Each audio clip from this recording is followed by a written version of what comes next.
তো মিষ্টি বন্ধুরা কেমন আছেন সবাই? আশা করি সবাই ভালো আছেন। আর আজকের ব্লগটা একটু ভিন্ন রকম। আজকে ব্লগটা হচ্ছে ট্রাভেল ব্লগ। আর এই যে শহরটা দেখতে পাচ্ছেন, এই শহরটা হচ্ছে ময়মনসিংহ শহর। একদম পুরাই পাকা, মানে ময়মনসিংহ শহর যেখানে হচ্ছে জ্যামের শহর। আর ময়মনসিংহ শহরে কোথাও না আটকালে মানে জ্যামে আটকাতে হয়।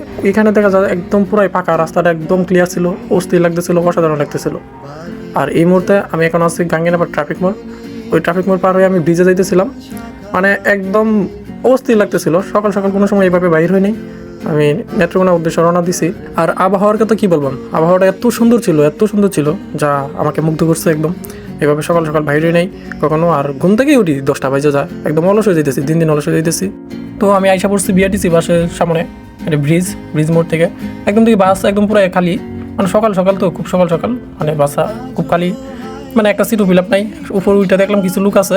আমি নর্মালি মানে নেত্রকোনা গেলে উপরে উঠে যাই। এই বিআরটিসি বাসের সবচেয়ে ভালো দিক হচ্ছে মানে অল্প ভাড়া, কিন্তু টাইম মেনটেন করে। মানে লোক হোক আর না হোক, সময় চলে যায়, মানে সাইডে দেয় বাস। আর এখন বাস ছাড়ার সময় হয়ে গেছে, এই যে আমাদের বাস সাইডে দিছে। আর ময়মনসিংহ থেকে নেত্রকোনা 39 কিলোমিটার, মানে প্রায় 40 কিলোমিটার। আর এই মানে বাস একদম পুরো খালি, আর আমার পাশের সিট একদম খালি। মানে ভাবলাম যে একটু ঘুমায় নিই, একটা ঘুম দিলাম। এক ঘুমে একদম আমাদের নেত্রকোনা। আর নেত্রকোনা ওয়েদারটা দেখেন, আজকের ওয়েদারটা এত সুন্দর লাগতেছিল আমাদের নেত্রকোনাটা। মানে আমি একদম মুগ্ধ হয়ে গেছি, মানে প্রাণটা জুড়াই গেছে একদম ওয়েদারটা দেখা। মানে যা এক কথা অসাধারণ। তো আস্তে আস্তে আমি নেত্রকোনা আইসা বললাম, নাইমা পড়ছি। আর বিআরটিসি বাসে জার্নি আমার কাছে একদম ভালো লাগে, আর জার্নি করতে আমার বেশি একটা ভালো লাগে। তো আপনার আর বিআরটিসি বাসের ভাড়া একদম কম, স্টুডেন্ট ভাড়া হচ্ছে 40 টাকা, মানে যা আরও বেশি ভালো লাগে।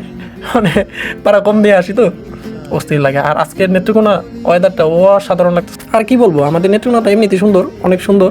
তো আমাদের শহরে আসবেন, ঘুরতে আসবেন। আর নেত্রকোনার মানুষ একদম সরল সোজা মানুষ, আরও বেশি ভালো লাগে। এত ফেসগুস নাই, ঝামেলা নাই। তো সবাই ভালো থাকবেন, সুস্থ থাকবেন। আল্লাহ হাফিজ।